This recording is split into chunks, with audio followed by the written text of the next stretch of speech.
Good morning, Year 4. This is my hints and tips video for compare decimals.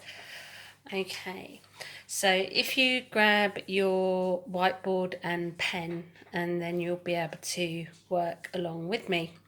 So you'll be pleased to know that this is you'll find this activity so much easier than the one that we did yesterday, and my video failed as well.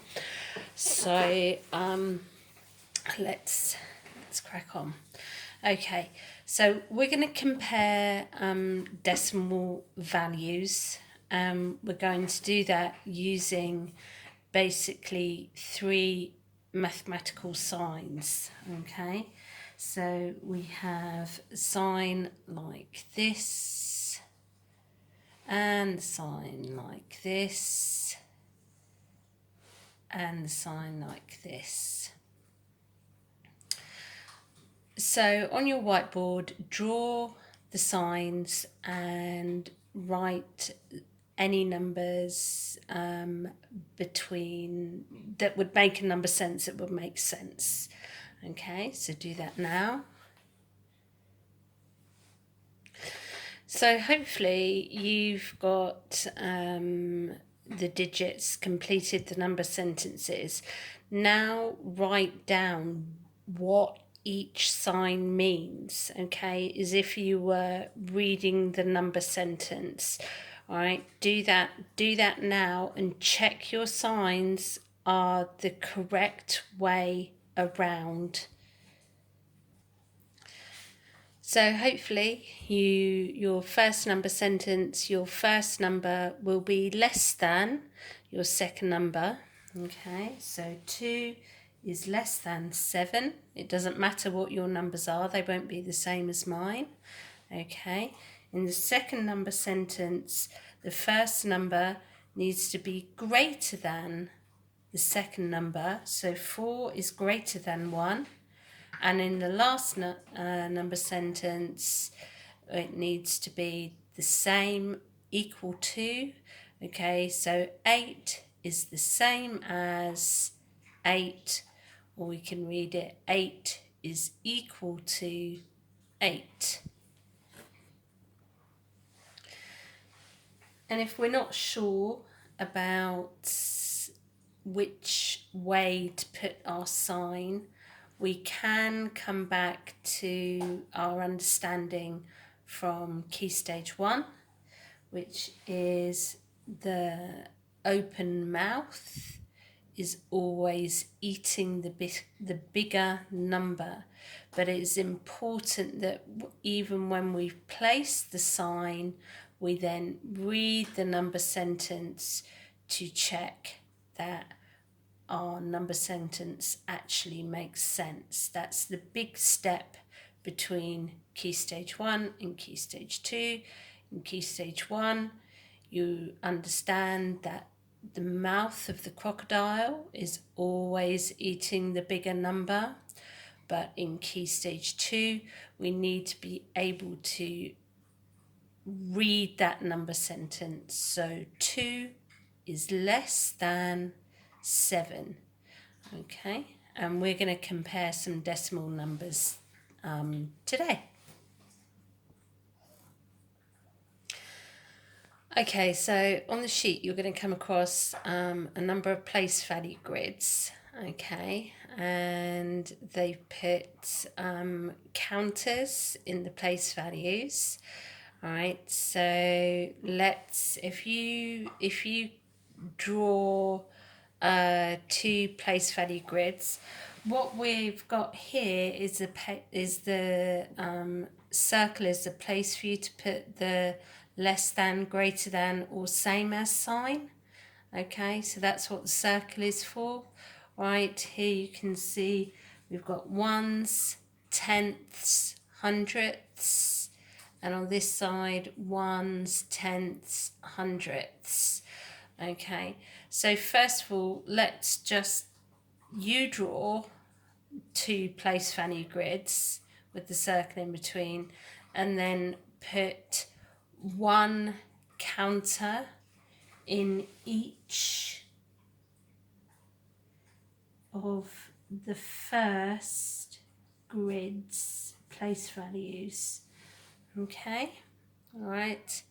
And then in the second place values, put no counters and put 3 in the first one and 2 in the second one.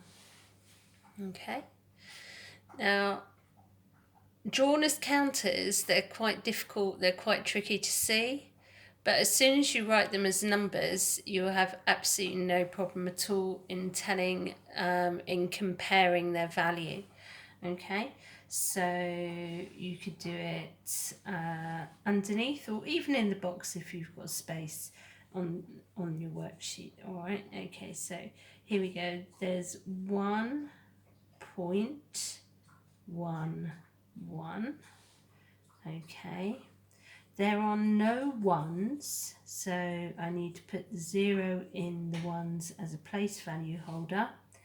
And there are 3 tenths and 2 hundredths. Okay, right, so you've got 1.11 and 0.32. Now, I hope that you start by looking at the place value column, the largest place value column that you have, and compare moving across. Okay, so we've got a 1 in the ones, that's a whole 1, and there are no whole ones in this number. Okay, so that means easily this is greater than the value here. If you are not sure, okay, you can always think about money, because it's immediately easy to see if these values were in money, which one would be more expensive. Okay, so that's as easy as the first part of the sheet is. Okay, and I only have one piece of advice for the second sheet, okay, which is read the question carefully. Sometimes it gives you a value, okay, and it says, let's just grab the sheet, it says write a number that is less than 0.76, 0.76. So write a number that is, in fact, they've used words, so I won't use a sign. So write a number that is less than 0.76, and you've got to do it in the place value grid. Okay. And you are only allowed to use 8 counters. Okay, right. So it's got to be less than that number, right? So as long as there are no counters there, as long as this one is less than 7 tenths, so I could just make that 1 and then put my other 7 counters, 1, 2, 3, 4, 5, 6, 7, my other 7 counters, and the number that I have made that is less than 0.76 is 0.17. Okay, all right, so just read the questions. All right, don't just look at the values, read the questions. Okay, have fun. I think you'll sail through this maths today. Okay, bye.